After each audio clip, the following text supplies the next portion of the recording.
A walk to the edge of hell.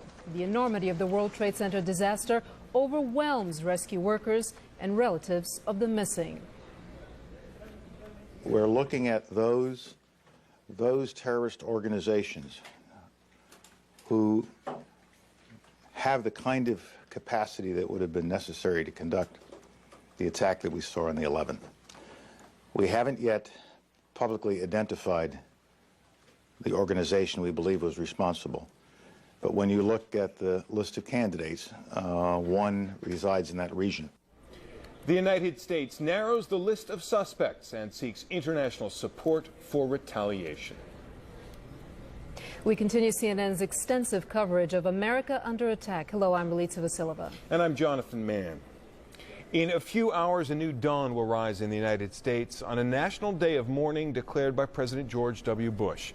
The president himself is to attend services in New York and Washington, while authorities searching for those behind Tuesday's attacks cast a wider net.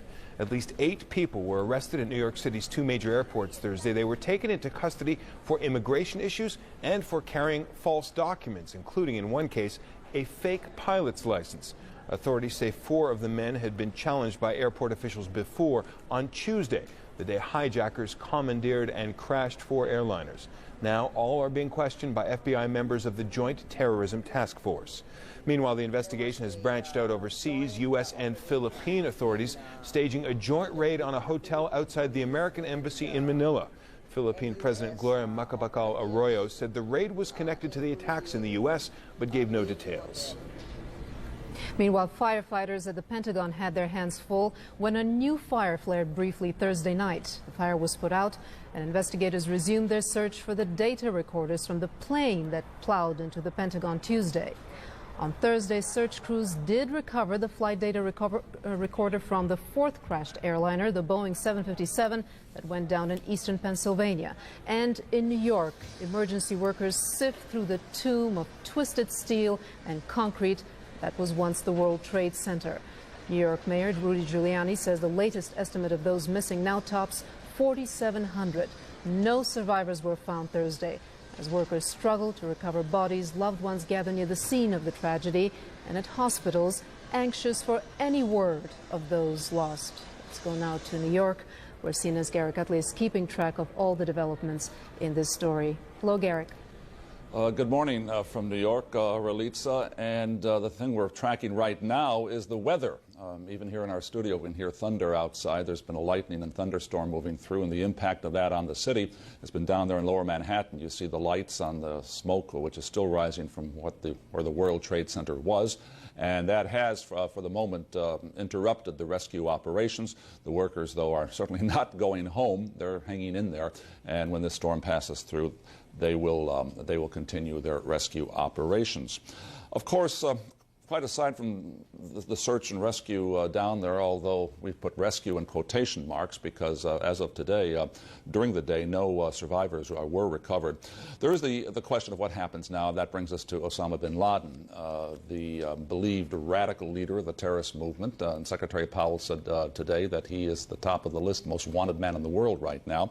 But how do you go about, how does the Bush administration go about tracking him down and doing something about what he did last Tuesday morning, or is believed he did last Tuesday morning? The real questions are, who is he, Osama bin Laden? Where is he? And what is it that he really wants? The who is the easiest answer. Osama bin Laden is 44, a millionaire born in Saudi Arabia who has used his wealth to finance terror to fulfill his crusade against the United States. The where of bin Laden is mainly Afghanistan, where he built his terrorist camps. The Taliban regime there, which has sheltered bin Laden, has imposed its version and vision of Islam on Afghanistan. Women can work only in health and education fields and have few rights. There is a ban on using the internet and on importing movies, musical instruments, and even playing cards. Western aid workers have been put on trial, charged with the crime of preaching Christianity. In March, the Taliban blew up a pair of 2,000-year-old statues of Buddha, despite international appeals to save the treasures that had no place in the purist Islamic society the Taliban are trying to build. If bin Laden and the Taliban have much in common, bin Laden is more engaged in backing fellow Arabs in their conflict with Israel, which is backed by the United States, and in attacking the leaders of his homeland, Saudi Arabia, whom he sees as the materialistic pawns of a militaristic United States, which has stationed its troops there. And so it is the United States that has become, in Osama bin Laden's eyes, the evil enemy that needs to be cut down in size and power. Literally, brutally cut down. And there is certainly a dark irony about this whole story with Osama bin Laden.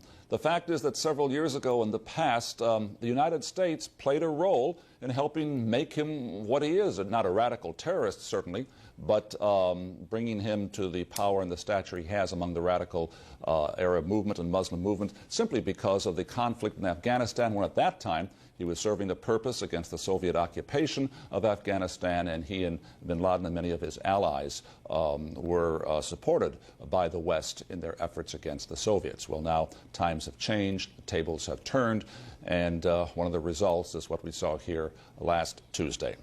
Let's go back now to Atlanta.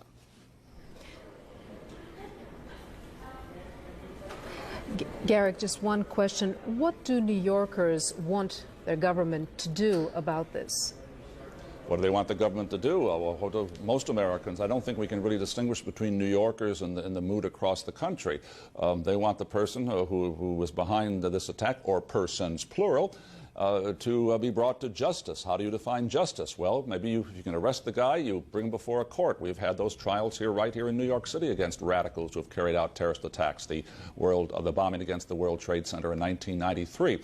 That may not be possible. Maybe there's going to be direct military action, as happened after the U.S. embassies in East Africa were bombed, and that was linked to Osama bin Laden, and of course a number of cruise missiles started raining down on his camps. But I think people here, as across the nation, understand that there's a difference between what we, as Americans, as individuals, would like to see happen, action taken, and whether that action is really going to lead to any concrete result that will diminish the possibility of further terrorism. It's a very, very difficult problem, and so far we have no indication as to what the timetable of this is going to be. How long does the Bush administration devote to the investigation before it takes some kind of military action?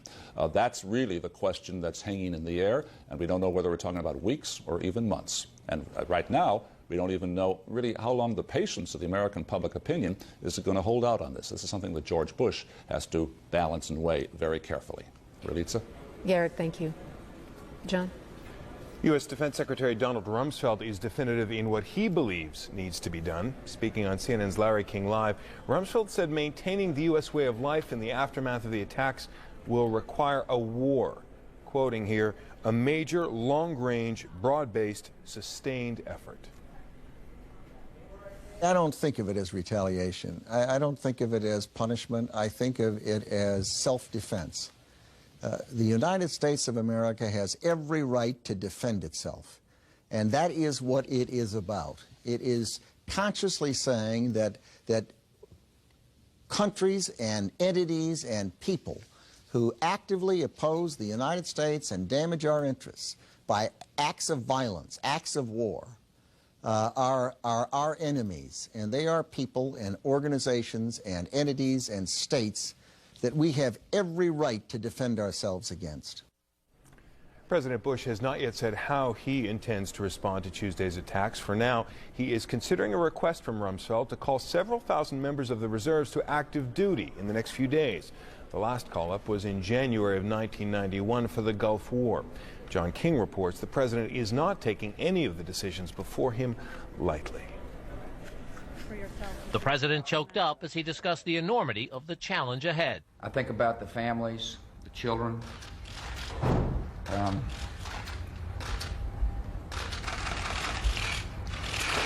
I'm a loving guy, and I'm also someone, however, who's got a job to do, and I intend to do it.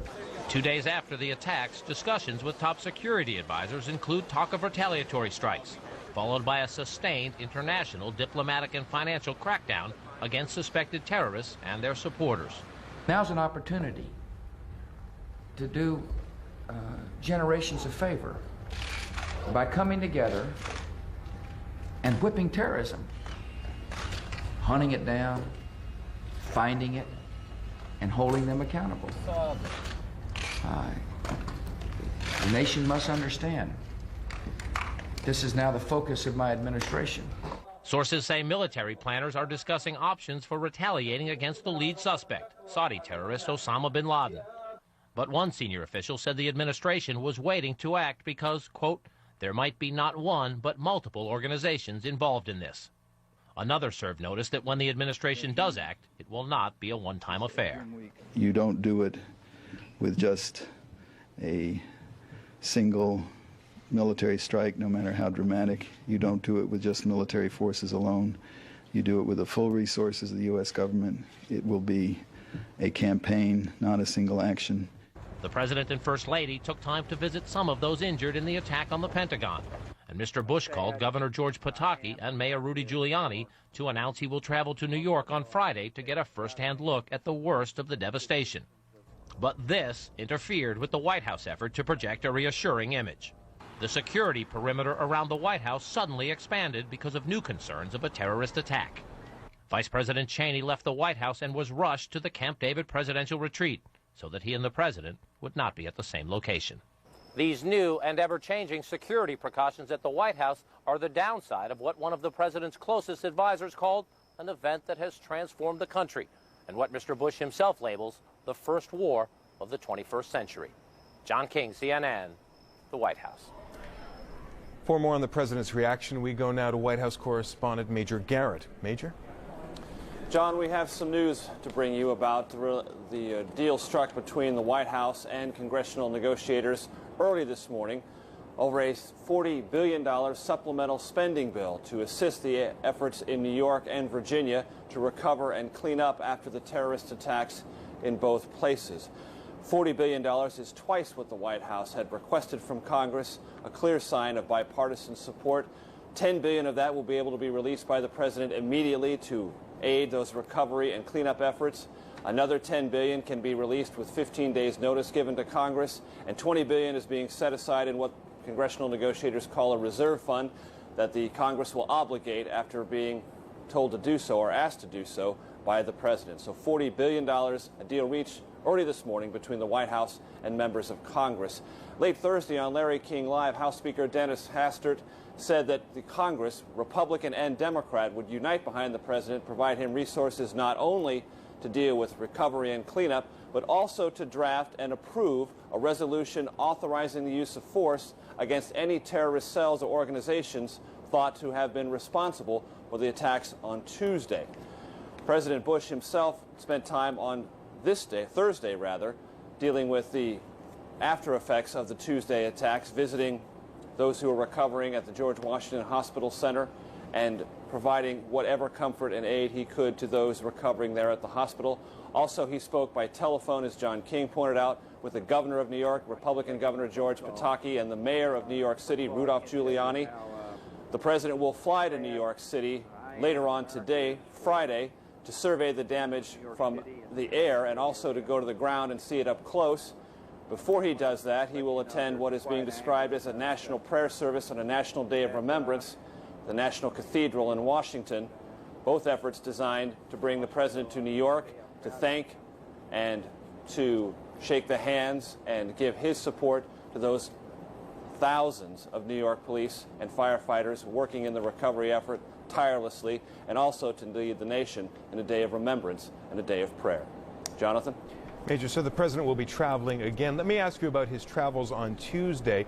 You were with the press corps that was accompanying the president. What was it like that day? It's an amazing day, Jonathan, an amazing day that began in the most ordinary of ways. The president woke up early. He went for a jog, even brought some reporters along.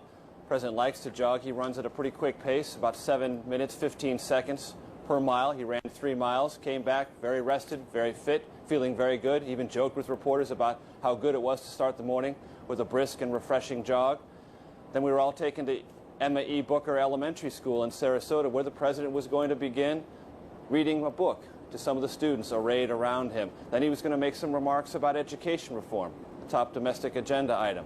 But all of that was shattered by the first attack on the World Trade Center, Tower number 1, The president was notified of that just before he went in to read that book to the school children. And then as he was reading, his chief of staff, Andrew Card, came in, whispered in his ear the dreadful news about the second jet airliner crashing into Tower Number 2. The president's face darkened. Reporters asked him if he had known about any of this news. He cautioned them to be quiet. We would talk about it later, he said, clearly trying to protect the children from the devastating news they and the rest of America were beginning to see unfold before their very eyes. The president then quickly put together a statement telling the nation of an apparent terrorist attack. Then he was whisked away from Sarasota. We were told he was heading back to Washington, D.C., but as we know now, he himself and Air Force One was indeed a target, which forced him to fly first to Barksdale Air Force Base outside of Shreveport, Louisiana, then to Offutt Air Force Base near Omaha before returning to Washington. Jonathan. Major Garrett, thanks very much. In the days since the attacks, Pakistan has come under immense pressure from the Bush administration to cooperate with the search for the perpetrators. The country is one of only 3 that recognize the Taliban regime in Afghanistan, where suspect Osama bin Laden is believed to be based. Tom Mantier joins us now live from Islamabad with the latest there. Tom? John, because Pakistan is one of those 3 countries that do indeed recognize the Taliban, it is the location of a Taliban embassy. The embassy is here in Islamabad, and within the past hour there was a press conference, a message coming outside of Afghanistan from Mullah Omar to the rest of the world, and it was read out by the Taliban's ambassador here to Pakistan. It was basically denial, denial, denial. Denial that Osama bin Laden was responsible for what happened in the United States, denial that pilots were coming from Afghanistan that were capable of doing what was done, and denial that Osama bin Laden has the means to conduct such a sophisticated operation. They went on to say that if the United States acts without evidence, that they are committing terrorism themselves, a reference to the possibility of some kind of military action against them. But they say they have taken away the phone, the fax, the email, the access to visitors of Osama bin Laden. Basically, he has been isolated within Afghanistan. He is basically under house arrest, if you will. He is basically held incommunicado, not allowed to communicate with the outside, controlled by the Taliban. That is, if you believe what they say, that they are controlling his movements, his meetings, his ability to communicate. They say they've taken away his satellite phone, his cell phone, his internet, his computers, basically holding him in isolation. Now, they have said in the past that if there is sufficient evidence provided, that they would put Osama bin Laden up before an Islamic court, the Islamic Supreme Court in Afghanistan. No word about any possible extradition. But basically, the statement coming out of the Taliban today was denial of involvement, saying that the United States doesn't have evidence because they know and control Osama bin Laden's movements and his activities inside Afghanistan. So it's really not really something new, but a reiteration of their previous position that we've been hearing here in Islamabad for the past couple of days, that Osama bin Laden, in their minds, was not the suspect that the United States sees him as being. John? They seem to be making an important point, Tom, and I'd like to ask you to be absolutely clear on this. Are they telling us that Osama bin Laden is actually a prisoner of theirs now in Afghanistan? And if he's done nothing wrong, why would that be the case? Well, you have to take their statement on faith, first of all.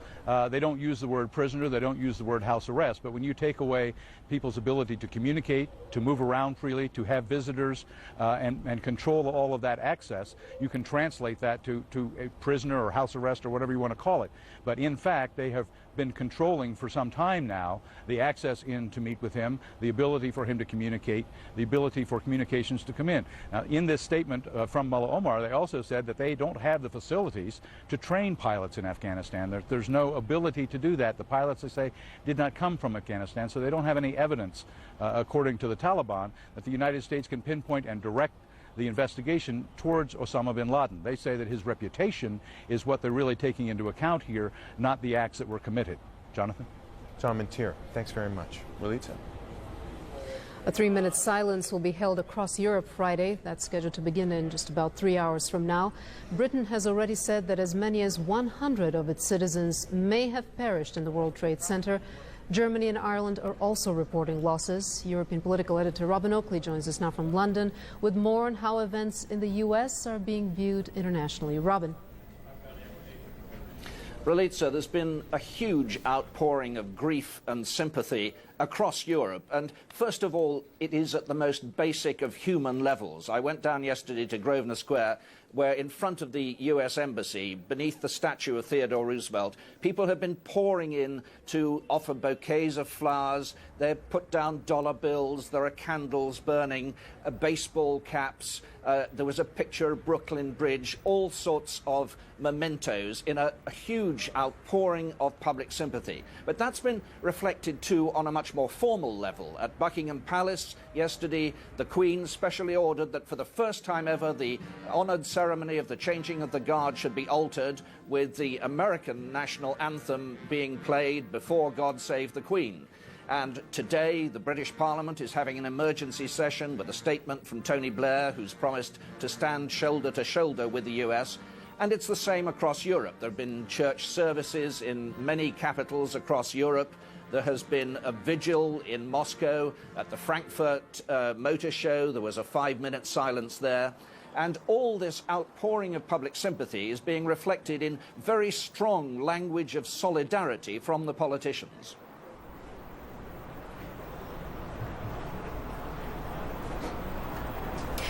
Robin, what kind of support is Europe considering at this point? Is it considering military support? Yes, I spoke yesterday, Ralitza, to the British Foreign Secretary, Jack Straw, and I questioned him directly on this. I said, does this standing shoulder to shoulder mean simply moral support, or is it military support? He was absolutely clear. NATO is making it absolutely clear. They've invoked Article 5 of the NATO Constitution, saying that what happened in New York and at the Pentagon is conceived as an attack on all 19 NATO members. There is going to be considerable discussion about what level of response they would like to see from the United States. There are worries, it has to be said, in some countries about just how high that level should be. Jack Straw was saying that it is important, too, that any targeted action is targeted on the right suspects. I think there are worries from parliamentarians in some countries that over indiscriminate action, perhaps with women and children suffering, might only cause the outbreak of further terrorism. So they want the action to be strictly targeted. And the words that were used on a British radio station this morning of Henry Kissinger, cool, relentless pursuit, were echoed by a number of British parliamentarians immediately afterwards. That's the kind of reaction they want to see. Ralitza. Robin, thank you. John. We'd like to take a moment to correct a report that appeared on CNN earlier. Based on information from multiple law enforcement sources, CNN reported that Adnan Bukhari and a brother Amir of Vero Beach, Florida, were suspected to be two of the pilots who crashed planes into the World Trade Center. Now CNN has learned that Adnan Bukhari is still in Florida, where he was questioned yesterday by the FBI. We are sorry for the misinformation. Through his attorney, Bukhari says he is not connected at all with this, that he is helping authorities, that any documents they found with his name mean his identity was stolen.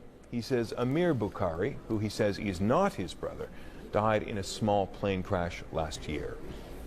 German police are investigating a possible connection with the hijackings. They searched 4 apartments in Hamburg, including the former home of one of the men suspected by U.S. authorities, Mohammed Atta. Atta and another suspect are believed to have received flight training in Florida. CNN's John Zarella has been looking into that. Unfortunately, sadly enough, Henry George feels pain, extreme frustration, and great regret. I don't want to believe that what I did made him successful. Last December 29th and 30th at his Opa-locka flight training school, George gave 2 Middle Eastern men some basic lessons in a simulator on how to fly a jet aircraft. The 2 men were Mohammed Atta and Marwan al-Shari. The FBI is now combing through apartments in South Florida, checking cars and mailboxes, all linked to Mohammed Atta. Law enforcement sources say Atta is a suspect in the attack, perhaps a pilot of one of the doomed jets. He was listed on the manifest of American Airlines Flight 11 from Boston. Marwan al-Shari, according to German authorities, was also aboard one of the hijacked planes. The story Atta and al-Shari gave their flight instructor was this. They were on their way home, and they wanted the exposure to jet flying, or an introduction to jet flying, because they were hoping to get a job with their airline in their country.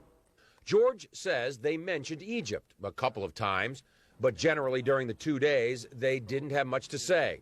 No small talk. They were low-key individuals, maybe even call them shy. There wasn't, they were not outspoken, opinionated type people. In all, George says he spent 8 hours with the two men. They reserved their lessons with a credit card but paid in cash, $1,500.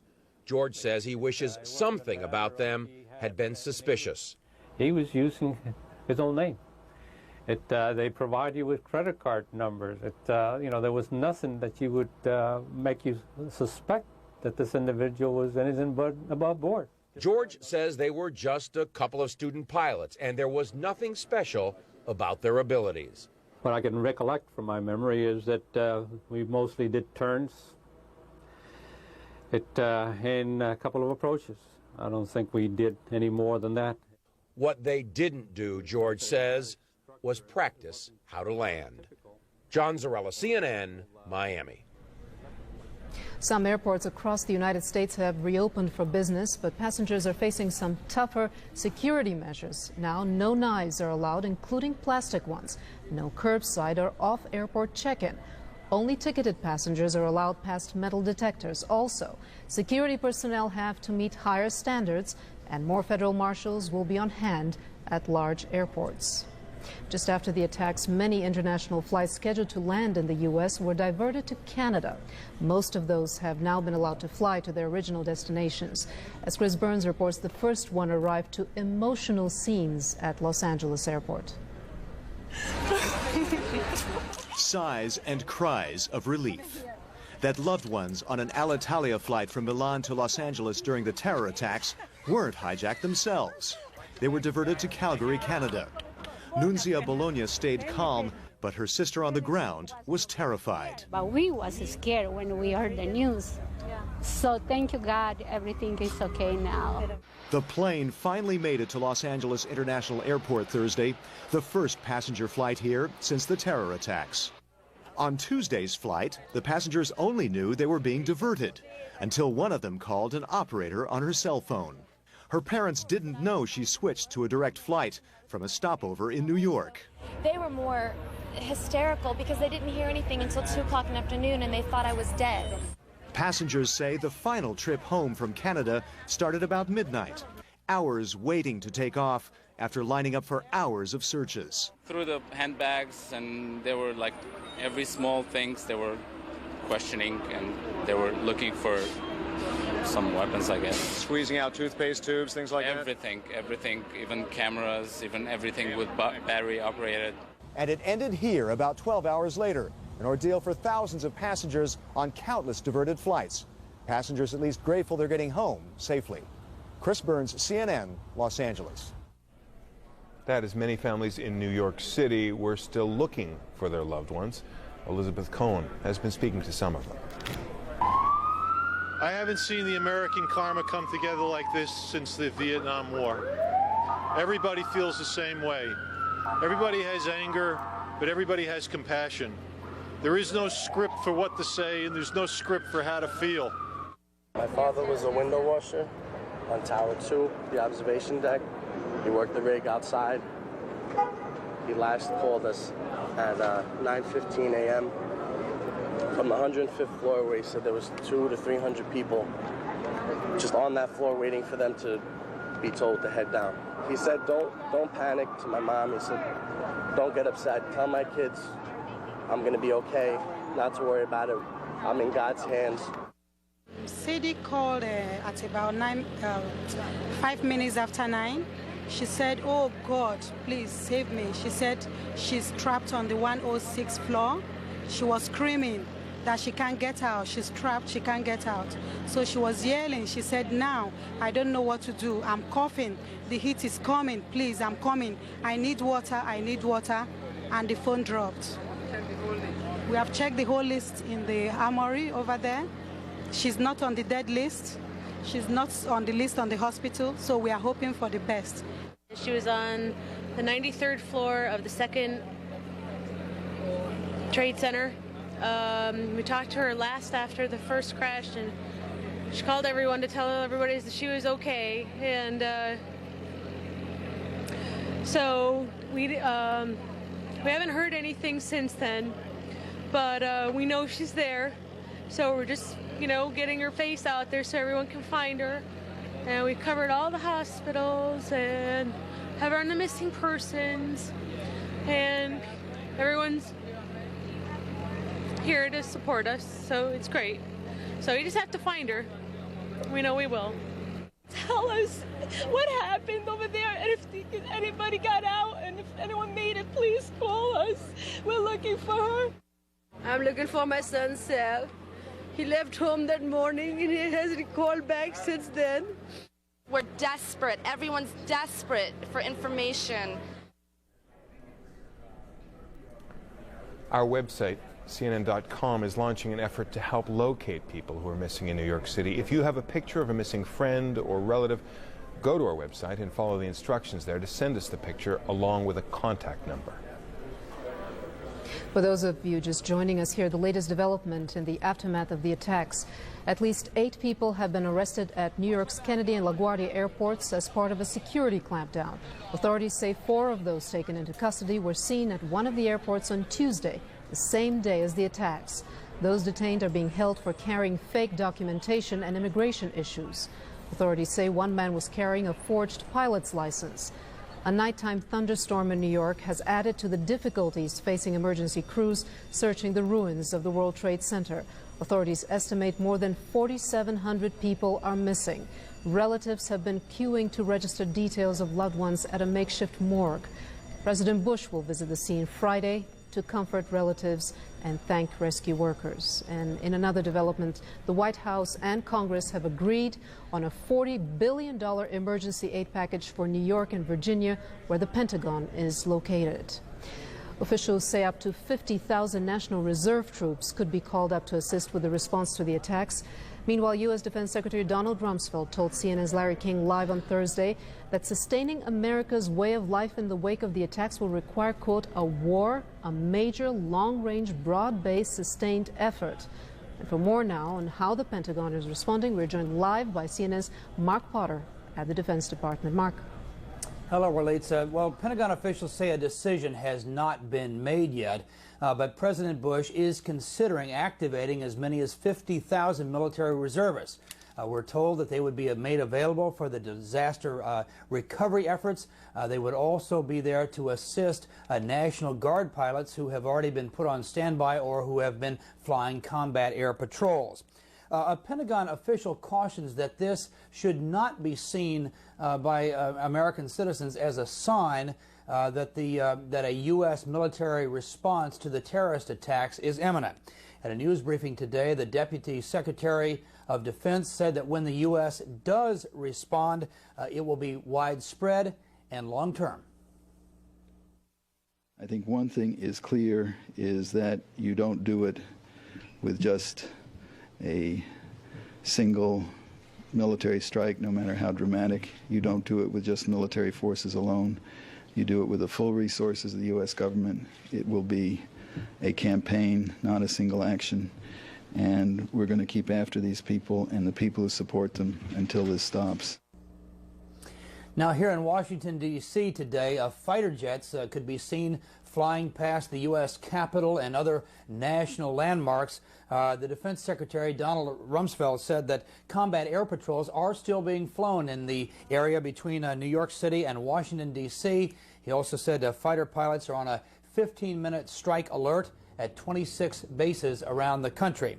Now, here at the Pentagon itself, this morning, workers continue to dig through the rubble as they have been doing 24 hours a day, looking for more victims and for the voice and data recorders, the so-called black boxes from the American Airlines 757 jet that slammed into the building here Tuesday morning. You can see the site. There was a fire here earlier, but it was put out in about 25 minutes by firefighters, and no one was hurt, and now work in the rubble has resumed.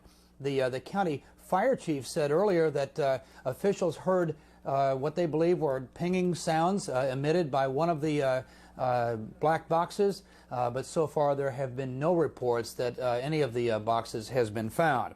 And finally, in conjunction with the National Day of Prayer and Remembrance, a call by President Bush, there will also be prayer services here at the Pentagon, where officials say their best estimate now is that around 190 people were killed here on Tuesday, and that includes the people who were aboard that American Airlines jet. Back to you.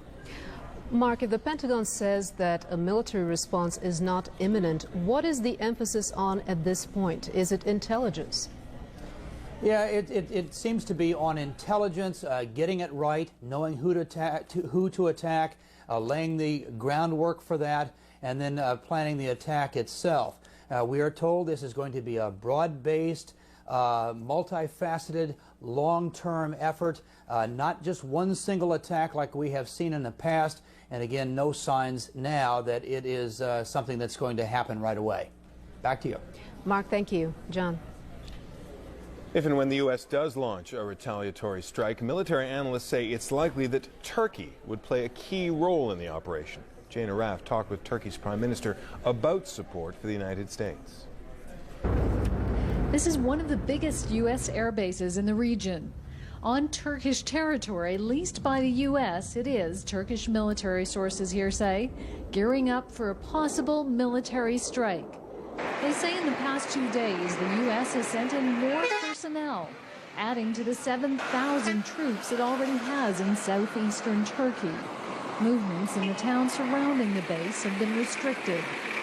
U.S. military officials won't comment on the new measures. Since the end of the Gulf War, U.S. planes have taken off from Incirlik to patrol and sometimes bomb northern Iraq, though the economy of southeastern Turkey relies on trade from Iraq.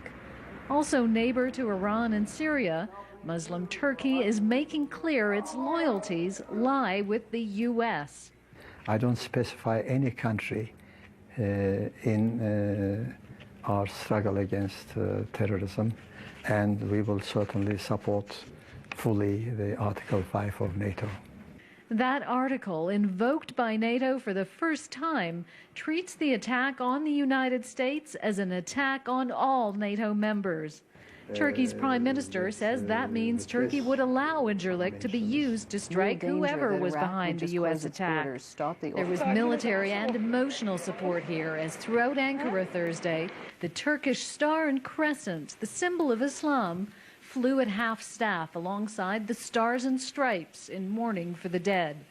But in this country, a NATO member and a Muslim ally of the United States, the shockwaves are still being felt. Turkey's economy also staggered under the tragedy. Already in crisis, the Turkish lira fell further. We have realized that we will be faced with additional economic problems while trying to deal with the economic crisis. We know that it's a global problem also. Tourism was hit as cruise ships stopping in Istanbul kept their passengers on board. Like Americans around the globe, those here were told by their embassy to keep a low profile. Jane Arraf, CNN, Ankara. We now return to New York City for the latest on the recovery efforts and the search for survivors. Garrett Utley joins us with an update. Well, thank you, Relitza. As we've been reporting, we wish we had something more or better to report. Thursday, no survivors were found or pulled from the rubble there in Lower Manhattan. The work was continuing. A severe thunder shower has caused some interruptions, but it will keep going, of course, 24 hours a day. The workers working in 2 12-hour shifts. And as that happens, we await this return to normal life, much advertised, much awaited, which in a way did begin today. But what we really see now is that Manhattan, at least, the center of New York, is divided into 2 parts, that in the lower end where the disaster occurred, and above that in Central Park area, East Side, West Side, even up to Harlem. There's nothing physical that you can actually see that relates to the disaster. People are back in museums, they're in stores, they're strolling along the sidewalks, they're in Central Park, and yet the one telling difference is what you see and you sense in people's faces, in their eyes, in their body language, in snatches of conversation you overhear. That's an observation everybody is making and everybody is feeling, including our Maria Hinojosa. What could be more normal than a mother and a son and a baseball in Central Park? But another mom with her baby looks listless, sad, and the great Central Park lawn empty. There are rollerbladers, but New Yorkers know that on a beautiful day the park would actually be packed. Now just a trickle. In Midtown, the traffic is back and running, and there are crowds in the streets, but these people were evacuated. There was a bomb threat on 42nd Street, and for precaution reasons, they've asked us to leave. There is foot traffic, lots of it, and people soaking in the good weather. But on the same street, tears. We've been to all of the hospitals. We'll go back. Yes, there is a sense that things are up and running in Midtown Manhattan, but everyone knows it's just not the same. I'm military right here. I'm waiting for the call, baby. It's unsettling to almost everyone. The environment up here seems untouched by what happened. You know, there's a lot of tourists and people are still shopping, and you see people laughing and having fun, and it's kind of upsetting to me.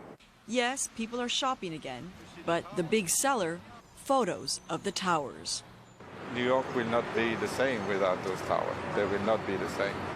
Now the school buses are up and running, but so are the teens evacuated from a high school. New Yorkers are used to graffiti, but now they stop to read or write as others casually stroll by with face masks because of the lingering smoke. At the Plaza Hotel, a row of flags from around the world are now all U.S. flags, the red, white, and blue up and down Fifth Avenue. The tourists can get into the Metropolitan Museum now or see a show. They've got tickets, but also misgivings. It's very difficult to go to a comedy when the nation is in grieving, but at the same time, our president and everyone else says to go about life as normally as we can. As normally as we can? These days in New York or all around the country, it's hard to know just what normal is anymore. Maria Hinojosa, CNN, New York. Maria was showing us those American flags up and down Fifth Avenue. Of course, that's been happening across the nation. There's been a tremendous surge in demand for flags, just as there's been a tremendous surge for human blood.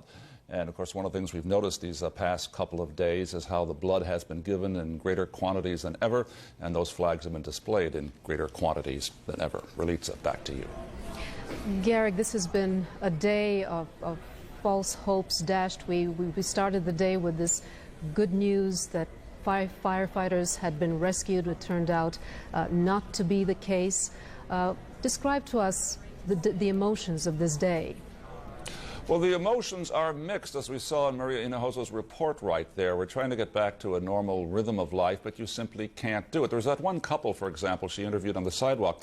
They were going to go to a comedy. Now, Broadway has lots of comedies, lots of tragedies, too, playing as theater plays.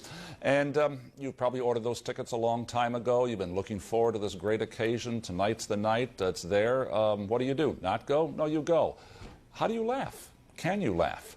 I don't know how I would react at a comedy, even if I were able to get tickets to The Producers, which is sold out for the next 2 years and is one of the great comedies of all time on Broadway. So I think people sitting in the theaters, who were sitting in the theaters on Thursday night and will be there on Friday night too, had very mixed emotions. And that's the drama, indeed, that's the theater of life we're going through right now in New York. Relitza? Garrick, thank you. The disaster at the World Trade Center raises questions about the structural integrity of skyscrapers. David George explores that technology.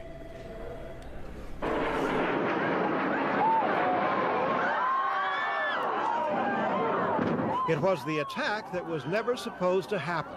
And when it did, what happened next happened just like it was supposed to. The building rocked like you were on a ship. And it swayed back and forth a couple of times. The World Trade Center's North Tower shook and swayed, but thanks to a design concept engineers call redundancy, did not fall, not right away.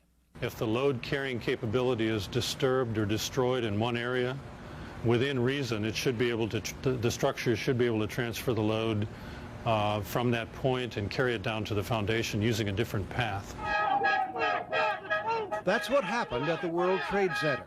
After the impact, the North Tower stood for more than an hour, long enough for hundreds, perhaps thousands, to escape. The collapse, when it came, was caused by fire. The fire was very, very intense and burned for a long time. The fire weakened that portion of the structure which remained after the impact. It was weakened by the fire to the point where it could no longer sustain the load. When the World Trade Center towers did fall, they pancaked onto themselves, minimizing damage to adjacent structures, just like the center's designers had intended should disaster ever strike. In the 90s, after Oklahoma City, many government buildings were retrofitted to better withstand bomb blasts. But when an airliner hit the heavily reinforced Pentagon, the seat of the nation's military leadership didn't stand a chance. A large jet full of fuel hitting a structure is about as severe as it gets. In the days after the World Trade Center tragedy, Georgia Tech's Barry Goodnow suggested it would be technically possible, but too expensive, to design a totally disaster-proof building, unless, he said, the building were built underground. David George, CNN. The attacks in the U.S. have taken a heavy financial toll, forcing the closure of the New York Stock Exchange and some other markets. For the latest, we turn to CNN's Richard Quest in London. Richard. Indeed, Relitza. But there was some good cheer to the extent that the Chicago bond market managed to reopen on Thursday. It was a shortened session, and we saw, of course, the price of U.S. Treasuries jump. Monday will be the big day. That's when U.S. stock markets, including the New York Stock Exchange and the Nasdaq, they're due to reopen after the 4-day closure. Exchange officials plan to test the trading systems over the weekend. The new business day has just started here in Europe. I believe Liz George is at the London Stock Exchange to bring us up to date as how early indications. Liz? Richard, thanks very much indeed. I'll show you the figures that our markets are actually trading at, but I want to add a note of caution here, really. No one's taking too much notice at the moment of what's happening on these indices. They're jumping around all over the place. Really, there's very, very light trade going through there. There's an awful lot of wanting to wait and see, waiting for the US markets to open. There's a big feeling of awareness, really, that even when those US markets do open, we're going to have probably around about 4 weeks of enormous volatility before things begin to settle down. So people are very, very aware that actually, although these figures are coming out, trades are being done, really prices are being set at wild levels at the moment. So it's very, very light trading. There's an awful lot of movement in these markets, wavering around in this very thin trade. So at the moment, the FTSE is up 0.39%, the DAX is up 0.86%, and in France, the CAC 40 is up 1.24%. Richard. Liz George at the London Stock Exchange. A quick reminder that there were some gains in Asia in the overnight trade in both Tokyo and Hong Kong. Now, as rescuers continued the grim task of sifting through the rubble, it's becoming increasingly clear the size and scale of the damage. Not only from the destruction to the World Trade Centers, but to the surrounding buildings and businesses. The insurance industry believes that the cost of repairing the physical damage could be well in excess of $20 billion. Andy Cook is the editor of Insurance Times. He joins me now for a closer look at the long-term impact of the attack. Andy, it's unsavoury, but we must, to some extent, the size and scale in relation to the insurance industry. Well, we've been talking to actuaries who are the accountants of the insurance industry, and they're saying that it could be up to 100 billion, although the lower limit is sort of 50 to 20. But, you know, the 100 billion is certainly a possibility. And this isn't just, of course, for the buildings. It's for the tremendous loss of life. It's for the loss of business. Give me an idea of how far and wide this goes. Well, it starts with the public liability of, say, the World Trade Center itself and the injuries and effects on the businesses around that. But it goes as far as UK, Europe, businessmen in Europe trying to fly to America. They're going to put claims in against their travel insurers because they haven't been able to go across. And the ripples just, you know, go ever further.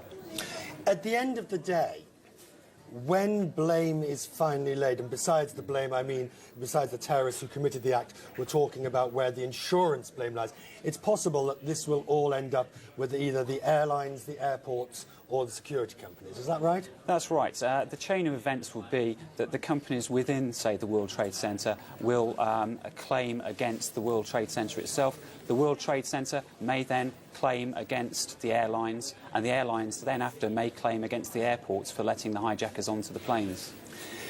Can the insurance industry withstand these vast sort of losses? Yes, the sums we're talking about are being shared around many, many companies.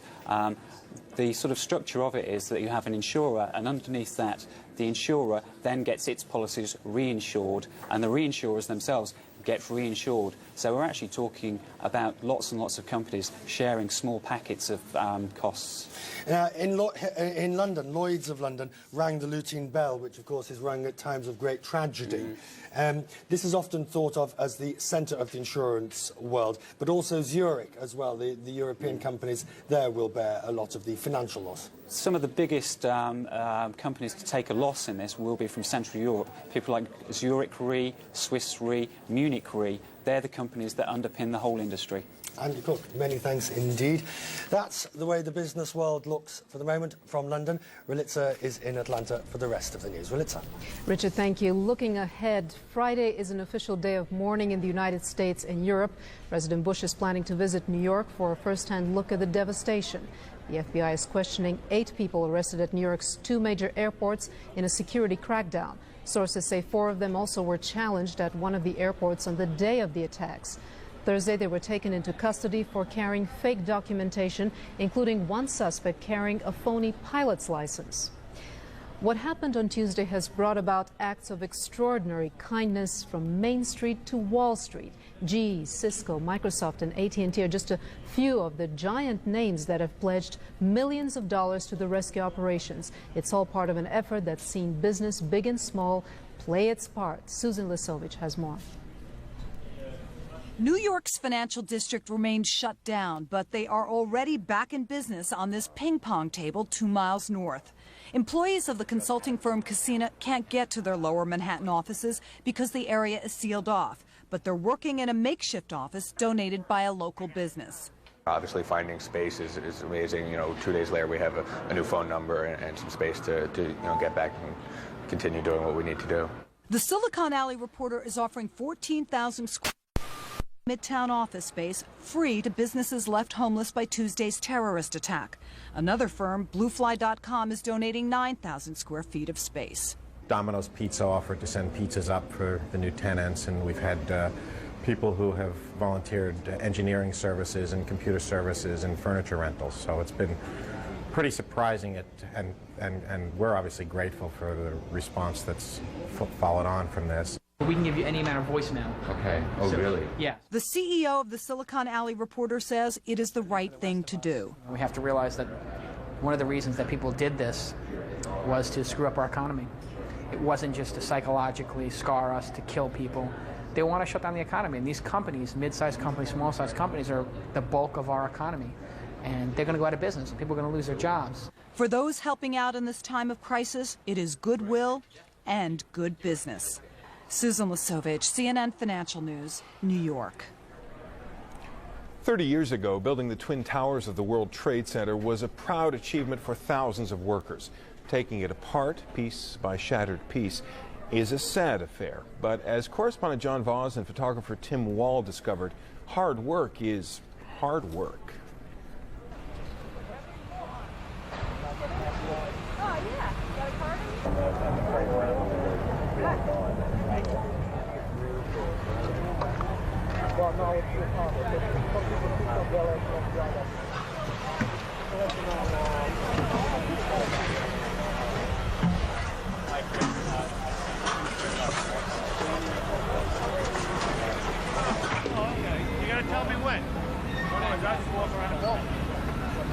Never in my wildest imagination did I think this building was going to come down. I really believed in my heart that we were here to save people, not to carry our brothers out.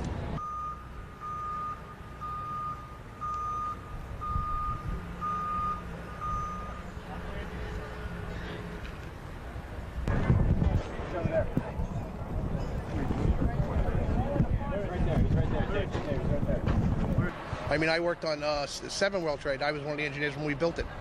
And now here I am, taking it down.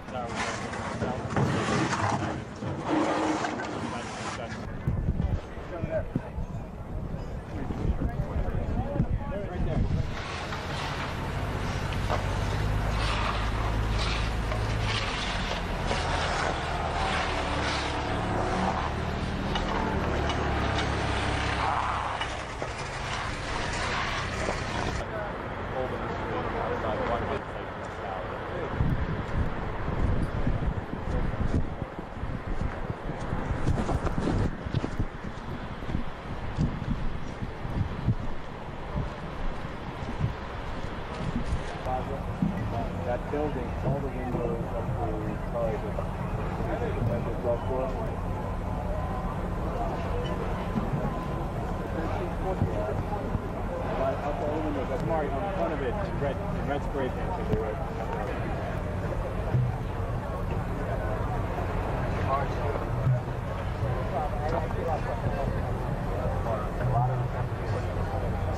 Well, we're working on 24-hour shifts. 24 on, 24 off.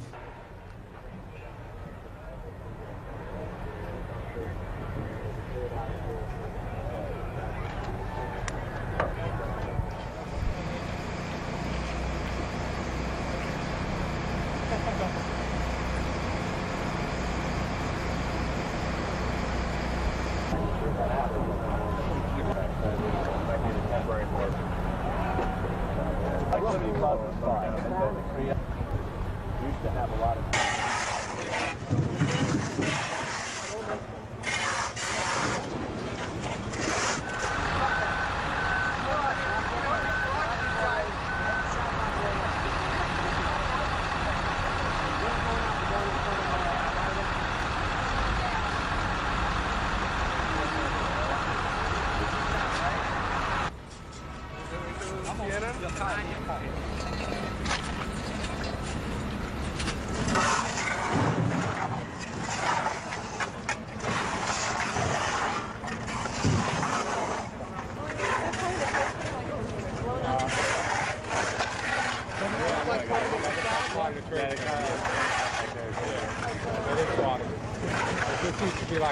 It can't be described.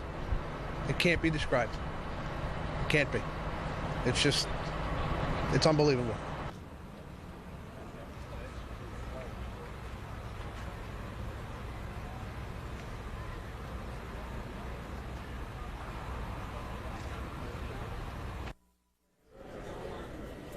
Our extensive coverage of America under attack continues. For now, I'm Jonathan Mann.